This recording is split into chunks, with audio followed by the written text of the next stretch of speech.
ശ്രീകൃഷ്ണനെക്കുറിച്ച് പറയുമ്പോൾ നമ്മൾ രാധയെക്കുറിച്ച് പറയും, മീരയെക്കുറിച്ച് പറയും. എന്നാൽ പലർക്കും ഭഗവാൻ കൃഷ്ണനും രാധയും മീരയും ഒക്കെ ആരാണെന്നറിയില്ല.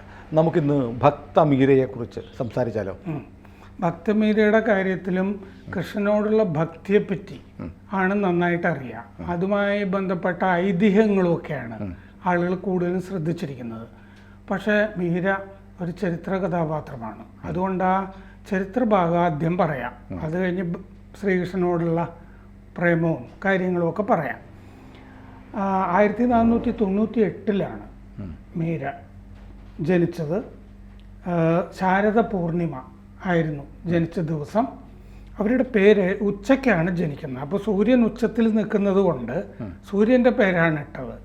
ശരിക്കും പേര് മിഹിർ എന്നാണ്, സൂര്യൻ എന്നർത്ഥം വരുന്നത്. അതിൽ നിന്ന് പിന്നെ മീരയിലേക്ക് മാറുകയാണ്. മിഹിർ തന്നെ മാറ്റിയെടുത്ത് ആണ് പേര് മീരയിലേക്ക് വരുന്നത്. ഒരു രാജകുടുംബത്തിലാണ് ജനിച്ചത്. അച്ഛൻ്റെ പേര് ഈ രാഥോർ എന്നൊക്കെ പറയില്ലേ, അങ്ങനത്തെ രാജകുടുംബത്തിലാണ് ജനിച്ചത്. രാജസ്ഥാനിലെ ഭീവാർ ജില്ലയിൽ കുട്ക്കി എന്ന് പറഞ്ഞ സ്ഥലത്താണ് ഈ ജനനമൊക്കെ. മേവാർ എന്ന് പറഞ്ഞ രാജകുടുംബം.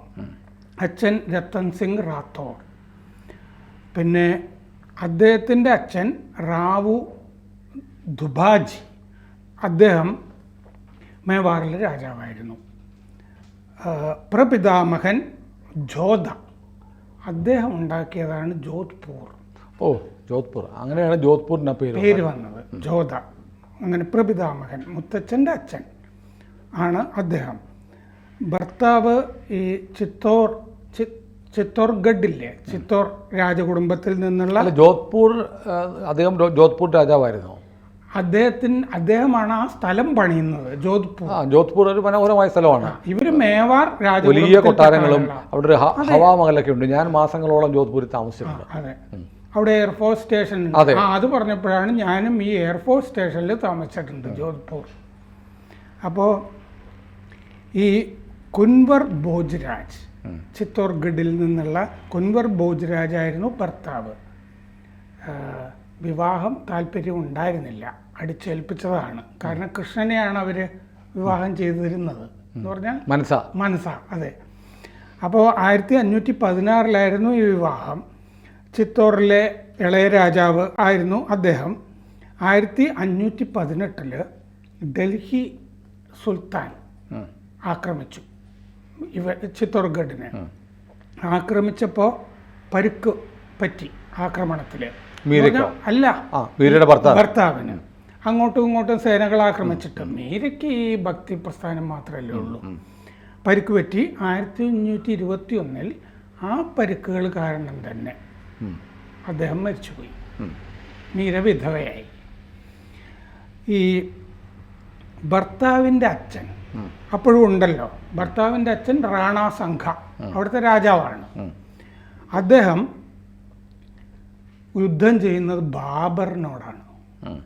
അതാണ് ഈ മീരയുടെ കഥകളിലൊക്കെ ബാബർ ഉണ്ട് എന്നൊക്കെ ഉള്ളത് ആളുകൾ അറിയുന്നതല്ല. ബാബറിനെതിരായ ഖൻവ യുദ്ധത്തിലാണ് ഭർത്താവിൻ്റെ അച്ഛൻ, അമ്മായപ്പൻ കൊല്ലപ്പെടുന്നത്. അതുപോലെ സ്വന്തം പിതാവും അച്ഛനും ആ യുദ്ധത്തിലാണ് കൊല്ലപ്പെടുന്നത്. ബാബറുമായിട്ട് ഏറ്റുമുട്ടിയിട്ടാണ് അച്ഛൻ എന്ന് വിളിക്കുന്ന രണ്ടുപേരുണ്ടല്ലോ, പിതൃസ്ഥാനത്തുള്ള രണ്ടുപേരും കൊല്ലപ്പെടുന്ന. അതിലാണ് ഈ ബാബറിനെതിരായ ഖൻവ യുദ്ധം നടക്കുന്നത് 1527 മാർച്ച് 16. ഇത്രയും ചരിത്ര അംശമാണ്. ഇതിനുശേഷം ഒരു കസിൻ ഇവരുടെ വിക്രം സിംഗ് ആണ് മേവാർ രാജാവാകുന്നത്. ആ രാജാവിൻ്റെ കാലത്ത് ഇവർക്ക് ദുരിതകാലമായിരുന്നു. പല വിധത്തിൽ ഇവരെ കൊല്ലാൻ ശ്രമിച്ചതായിട്ടാണ് കുറേയൊക്കെ ഐതിഹ്യവും ആകാം. എന്നാലും ഈ രാജാവിന് ഇവരുടെ ഈ ആത്മീയ പാത ഇഷ്ടമല്ലായിരുന്നു. അതുകൊണ്ട് ആ കാലത്ത് ഇവരുടെ ഭർത്താവിൻ്റെ കുടുംബത്തിലുള്ള സ്ത്രീകളുമൊക്കെ ഇവരെ കൊല്ലാൻ ശ്രമിച്ചതായിട്ടാണ് കഥ.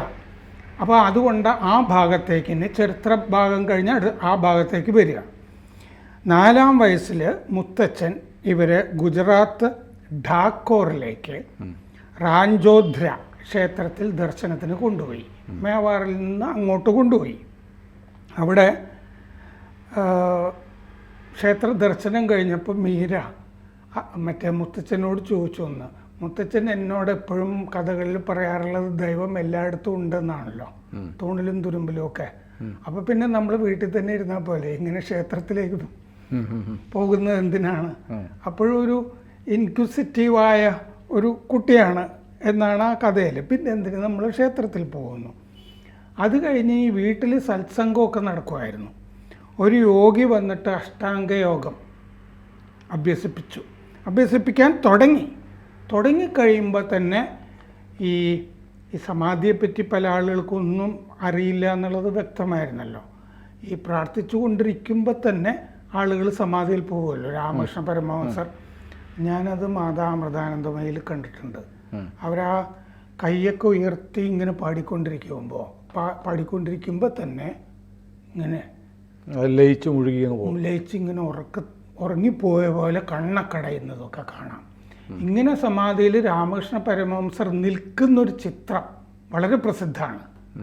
ആളുകളോട് സംസാരിച്ചു കൊണ്ടിരിക്കുമ്പോഴൊക്കെ അദ്ദേഹം ഇങ്ങനെ സമാധിയിലേക്ക് ലയിച്ചു പോകുന്നൊക്കെ അദ്ദേഹം തിരിച്ചു വരും. ധ്യാനമാണത്. അത് കഴിയുമ്പോൾ തിരിച്ചു വരും. ഒരു വല്ലാത്ത ചിത്രം അദ്ദേഹം ഇങ്ങനെ കൈയൊക്കെ നീട്ടിയുള്ള നിൽക്കുന്നൊരു ചിത്രമുണ്ട്. അങ്ങനെ ഈ കുട്ടി ഈ ചെറിയ പ്രായത്തിൽ തന്നെ സമാധിയിലേക്ക് പോകുന്നത് ഈ യോഗി കണ്ടു. അങ്ങനെ 4 ദിവസമേ യോഗി പഠിപ്പിച്ചുള്ളൂ.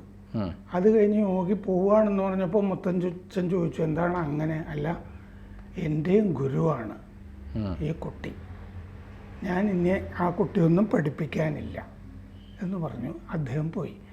അത് കഴിഞ്ഞൊരു സന്യാസി വൃന്ദാവനിൽ നിന്ന് വരുന്നുണ്ട്. പല സന്യാസിമാരും വരുന്നുണ്ട്. വൃന്ദാവനിൽ നിന്ന് വരുന്ന സന്യാസിയാണ് ഇവരെ ഈ സംഗീതം അഭ്യസിപ്പിക്കുന്നത്, പാടാനും അങ്ങനത്തെ കാര്യങ്ങളൊക്കെ പഠിപ്പിക്കുന്നത്. അദ്ദേഹം അത് കഴിഞ്ഞിട്ട് ശ്യാമസുന്ദര കീർത്തനം പഠിപ്പിക്കുന്നുണ്ട്, കൃഷ്ണനെപ്പറ്റി അത് പാടുന്നുണ്ട്. അപ്പോൾ ഈ സന്യാസിയുടെ കയ്യിൽ നിന്ന് കൃഷ്ണനുമായി ബന്ധപ്പെട്ട എന്തെങ്കിലും ഒരു സമ്മാനം കിട്ടിയാൽ കൊള്ളാം എന്ന് മീരയ്ക്ക് തോന്നി. രാത്രി ഈ സന്യാസിയുടെ സ്വപ്നത്തിൽ കൃഷ്ണൻ തന്നെ പ്രത്യക്ഷപ്പെട്ടിട്ട് അദ്ദേഹത്തിന് മീരയ്ക്ക് ഇങ്ങനെ എൻ്റെ ഒരു വിഗ്രഹം കൊടുക്കണം എന്ന് പറഞ്ഞിട്ട് അടുത്ത ദിവസം സന്യാസി ഒരു ഗിരിധര വിഗ്രഹം, ഗിരിധർ എന്നാണ് ഈ ഐതിഹ്യത്തിൽ വരുന്നത്, കൃഷ്ണൻ്റെ പേര്, ഗിരിധര വിഗ്രഹം ഇവർക്ക് കൊടുത്തു. അങ്ങനെ ഈ സന്ത് രവിദാസ് എന്നൊരു ഗുരു പിന്നീട് വൃന്ദാവനിൽ നിന്ന് വരുന്നതായിട്ടും പറയുന്നുണ്ട്. പക്ഷേ സന്ത് രവിദാസിൻ്റെ കാര്യം ശരിയാണോ, രണ്ടുപേരും 2 കാലത്തല്ലേ എന്നുള്ള സംശയമൊക്കെ ആളുകൾ ഉന്നയിക്കുന്നുണ്ട്. പക്ഷെ സന്ത് രവിദാസ് വന്നിട്ടാണ് ഇവർക്ക് ഈ താര സംഗീതോപകരണം ഉണ്ടല്ലോ, ഒരു ഇത് മാത്രമുള്ള സ്ട്രിങ്, അത് കൊടുക്കുന്നത്. അത് കഴിഞ്ഞിട്ട് വീട്ടുകാരെല്ലാം കൂടി ആലോചിച്ചിട്ട് ഇവരെ ഈ ആത്മീയ പാതയിൽ നിന്ന് വിടർത്താൻ വേണ്ടി വിവാഹം കഴിപ്പിക്കാൻ തീരുമാനിക്കുകയാണ്. അപ്പോൾ അമ്മയോട് മീര പറയും, ഞാൻ വിവാഹം ചെയ്ത് കഴിഞ്ഞതാണ്. അപ്പോൾ അമ്മയ്ക്കത് മനസ്സിലായില്ല, ഞാൻ കൃഷ്ണനെ എന്നേ ഭരിച്ചു കഴിഞ്ഞതാണ്, എനിക്ക് വിവാഹമൊന്നും വേണ്ട എന്ന് പറയുന്നുണ്ട്. അപ്പോൾ വിവാഹം അടിച്ചേൽപ്പിക്കുകയാണ്, ആ ഭോജരാജുമായിട്ടുള്ള വിവാഹം അടിച്ചേൽപ്പിക്കുകയാണ്. അത് കഴിഞ്ഞ് ഈ ഭോജരാജന് ഇവരുടെ ഈ രീതികൾ ഭോജരാജനും ഇഷ്ടപ്പെടുന്നില്ല. അപ്പോൾ ഈ നാത്തൂൻ പോയി ഭോജരാജനോട് പറയാണ്, നാത്തൂനൊരു സംഘം അവിടെ രൂപീകരിച്ചു മീരയ്ക്കെതിരെ. ഇവർ തന്നെത്താനെ സംസാരിച്ചുകൊണ്ടിരിക്കുന്നതൊക്കെ കാണാൻ പലപ്പോഴും കാമുകനോടാണ് സംസാരിച്ചുകൊണ്ടിരിക്കുന്നത് എന്ന് ഭർത്താവിനോട് ഇവർ പോയി പിരികേറ്റി. അയാളൊരു വാളുമായിട്ട് മീരയുടെ അടുത്ത് വന്നിട്ട്, നീ കാമുകനോട് സംസാരിക്കുന്നു എന്ന് കേട്ടു, നിന്നെ ശരിപ്പെടുത്തും എന്നൊക്കെ പറഞ്ഞു കഴിഞ്ഞപ്പോൾ ഇയാൾ ചെല്ലുമ്പോഴും ഇവർ സംസാരിച്ചുകൊണ്ടിരിക്കുന്നുണ്ട്. പക്ഷേ അത് മനസ്സിലുള്ള ശ്രീകൃഷ്ണനോടാണ് ഇത് സംസാരിച്ചുകൊണ്ടിരിക്കുന്നത്. അങ്ങനെ ഇവർ ഒരു അവസാനം സഖി കെട്ടിട്ട്, നിങ്ങളുടെയൊക്കെ ആഗ്രഹം എന്താണ്, ഞാൻ ഇവിടെ ഉണ്ടാകരുത്, ജീവത്യാഗം ചെയ്യണം എന്നാണോ എന്ന് ചോദിക്കുന്നുണ്ട്. അപ്പോൾ ഭർത്താവ് പറയുന്നു, എന്നാൽ അങ്ങനെ ചെയ്യേ എന്ന് പറഞ്ഞിട്ട് ഇവരൊരു പുഴയിലേക്ക് മുങ്ങി മരിക്കാൻ, സ്വയം മുങ്ങി മരിക്കാനായിട്ട് പോവുകയാണ്. പുഴയിലേക്ക് ചാടുന്നുണ്ട്. പക്ഷെ ഒരു ശക്തി വന്നിട്ട് പുഴയിൽ നിന്ന് പൊക്കിയെടുക്കുന്നു. ഇവർ പിന്നെ പുഴയിൽ പൊങ്ങി നിൽക്കുകയാണ് ഇവർ. അങ്ങനെ ജീവത്യാഗത്തിന് പോയ ഇവർ തിരിച്ചു വരുന്നു. മീര ആ ഘട്ടത്തിലാണ് ഈ ഭർത്താവും ഭർത്താവിൻ്റെ അച്ഛനും സ്വന്തം അച്ഛനും ഒക്കെ ബാബറുമായിട്ടുള്ള യുദ്ധത്തിൽ കൊല്ലപ്പെടുകയും വിധവയാവുകയും ചെയ്യാണ്. വിധവയായി കഴിഞ്ഞപ്പോൾ ഇവർക്ക് ഇവരുടേതായ വഴി ആയല്ലോ. അതുവരെ തന്നെ ഈ പൊതുവെ അന്നത്തെ സമൂഹത്തിലെ രീതികളോടൊക്കെ ഇടം തിരിച്ചാണ് നിന്നത്. വിധവയായി കഴിഞ്ഞപ്പോൾ പിന്നെ സ്വന്തമായിട്ടുള്ള തീർത്ഥയാത്രയും സത്സംഗമൊക്കെ ആയിട്ടാണ്. ഭർത്താവിനോട് എന്ത് സമ്മാനം വേണമെന്ന് ആദ്യകാലത്ത് ചോദിച്ചപ്പോൾ ഒരു ക്ഷേത്രം വേണമെന്ന് പറഞ്ഞിട്ട് കൊട്ടാരത്തിൻ്റെ അകത്ത് തന്നെ കൃഷ്ണക്ഷേത്രം പണിതിരുന്നു. എല്ലാ ദിവസവും ഈ ക്ഷേത്രത്തിലേക്ക് പൂക്കളുമായിട്ട് ഇവരിങ്ങനെ സഞ്ചരിക്കുന്നതും കാണാം. അപ്പോൾ ഇവരെ പല ഘട്ടത്തിലും വകവരുത്തുന്നതിൻ്റെ ഭാഗമായിട്ട് ഈ പിന്നീട് വിക്രം സിംഗ് എന്ന് പറഞ്ഞൊരാൾ രാജാവായല്ലോ അവിടെ. ഇവരൊക്കെ മരിച്ചു കഴിഞ്ഞപ്പോൾ അയാൾ എന്ത് ചെയ്തു എന്ന് വെച്ചാൽ ഈ ഒരിക്കലൊരു സിംഹത്തിനെ ഈ പൂക്കളുമായിട്ട് പോകുന്ന വഴിക്ക് അഴിച്ചു വിട്ടു എന്നാണ് ഐതിഹ്യത്തിലുള്ളത്. ഇവരെ കൊല്ലാൻ വേണ്ടി ഇവരുടെ അടുത്ത് വന്ന് കഴിഞ്ഞപ്പോൾ ആ സിംഹം ഒരു പൂച്ചയെ പോലെ പെരുമാറാൻ തുടങ്ങി. അങ്ങനെ അയാളുടെ ഒരു അറ്റംപ്റ്റ് ശരിയായില്ല. അത് കഴിഞ്ഞ് കൃഷ്ണനിൽ നിന്ന് സമ്മാനം കിട്ടിയതാണെന്ന് പറഞ്ഞിട്ട് 2 പെട്ടി കൊണ്ടു കൊടുത്തു. ഈ പെട്ടിയുടെ അകത്തൊക്കെ പാമ്പുകളായിരുന്നു. പക്ഷെ മീര അത് തുറന്നു നോക്കിയപ്പോൾ അത് പൂക്കളായിട്ട് മാറി, പാമ്പുകൾ എന്നാണ് ഐതിഹ്യത്തിലുള്ളത്. അത് കഴിഞ്ഞ് ഒരു വൈദ്യരോട് ചോദിച്ചിട്ട് കൊലപ്പെടുത്താനായിട്ട് 5 പാത്രങ്ങളിൽ വിഷം ശേഖരിച്ചിട്ട് ഇത് ശ്യാമസുന്ദരൻ്റെ ചരണാമൃതമാണ്, വൃന്ദാവനിൽ നിന്ന് കാൽക്കൽ വെച്ച് പൂജിച്ച പായസമൊക്കെയാണ് ചരണാമൃതം എന്ന് പറഞ്ഞ് കൊണ്ടിരുന്നത്. വിഷം ശ്രീകൃഷ്ണൻ്റെ ചരണാമൃതമാണെങ്കിൽ ഞാനിത് കഴിക്കാം, എനിക്കൊന്നും വരില്ല എന്ന് പറഞ്ഞിട്ട് അത് മുഴുവൻ കഴിക്കുന്നുണ്ട് ഇവർക്കൊന്നും സംഭവിക്കുന്നില്ല മീരയ്ക്ക്. അങ്ങനെ ഇവരുടെ ഈ കൊല്ലാനുള്ള വിക്രം സിംഗിൻ്റെ ശ്രമങ്ങളൊക്കെ പരാജയപ്പെടുന്നുണ്ട്. അത് കഴിഞ്ഞ് ഇവർ വൃന്ദാവനിലേക്ക് താമസത്തിന് പോവുകയാണ്. വൃന്ദാവൻ പൊതുവെ വിധവകൾ താമസിക്കുന്ന സ്ഥലമാണ് വൃന്ദാവൻ. ആ വൃന്ദാവനിൽ വെച്ച് ജീവഗോസ്വാമി എന്ന് പറഞ്ഞിട്ടൊരു സിദ്ധൻ അവിടെയുണ്ട്. കാണണമെന്ന് ഇവർ ആവശ്യപ്പെടുന്നുണ്ട്. ഞാനൊരു സന്യാസിയാണ്, ഞാൻ സ്ത്രീകളെ കാണില്ല എന്ന് ഈ ജീവഗോസ്വാമി പറഞ്ഞേക്കുകയാണ് ശിഷ്യന്മാരോട്. അപ്പം മീര പറയുകയാണ്, വൃന്ദാവനിൽ പുരുഷനായിട്ട് ആകെയുള്ളത് ശ്രീകൃഷ്ണനാണെന്ന് എനിക്കറിയാം, അതുകൊണ്ട് സന്യാസിയോട് എന്നെ വന്ന് കാണാൻ പറയാന്ന്. അപ്പോൾ അയാൾക്ക് വിവരം മനസ്സിലായി. അയാൾ വന്ന് മീരയെ കാണുകയൊക്കെ ചെയ്യുന്നുള്ളതായിട്ടും ഐതിഹ്യത്തിലുണ്ട്. ചൈതന്യ മഹാപ്രഭുവിൻ്റെ, ബംഗാളിലെ ചൈതന്യ മഹാപ്രഭുവിൻ്റെ ശിഷ്യനായിരുന്നു ഈ ജീവഗോസ്വാമി. വലിയ കഥാപാത്രമാണ് സ്വന്തം നിലയ്ക്ക് അദ്ദേഹം.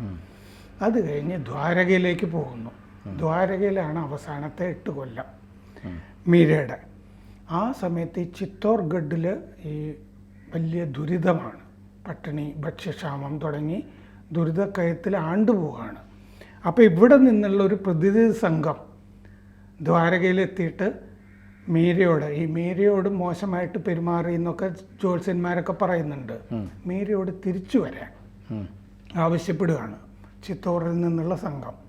അപ്പം മീര എന്താ ചെയ്യണ്ടേ എന്ന് വിചാരിച്ച് ശ്രീകൃഷ്ണൻ്റെ അടുത്ത് ചെന്ന് കഴിയുമ്പോഴാണ് ഇനി അങ്ങോട്ടും പോകേണ്ടതില്ല എന്ന് ഒരു ശബ്ദം പറയുന്നത്. മീര അങ്ങനെ ഈ ദ്വാരകയിലെ ശ്രീകൃഷ്ണൻ്റെ വിഗ്രഹത്തിൽ ഒരു പ്രകാശമായിട്ട് ലയിച്ച് ചേരുകയാണ്. അപ്പോഴും ചുനാരി, അതായത് ഈ വെയിൽ, ഈ തല മൂടുന്ന ഭാഗമില്ലേ സാരിയുടെയൊക്കെ ചുനാരി, ഈ ചുനാരി മാത്രം അവിടെ അവശേഷിക്കുന്നുണ്ട്. ശരീരം മറ്റതിൽ ലയിച്ചല്ലോ. അതുകൊണ്ട് ഇപ്പോഴും ഈ ചുനാരി ദ്വാരകയിലെ കൃഷ്ണ വിഗ്രഹത്തിൽ ചാർത്താറുണ്ട്. മീരയുടെ ചുനാരി. മീര എന്നുള്ള വാക്ക് നമ്മൾ ഒരുപാട് കേട്ടിട്ടുണ്ട്. കവിതകളിൽ, ചലച്ചിത്ര ഗാനങ്ങളിൽ, കഥകളിലൊക്കെ കേട്ടിട്ടുണ്ടെങ്കിലും ആരായിരുന്നു മീര എന്നുള്ളത് എനിക്ക് തോന്നുന്നു ഒരു പക്ഷേ ഇത്ര വിശദമായി നമ്മുടെ പ്രേക്ഷകരോട് പറയുന്നത് നമ്മളായിരിക്കും.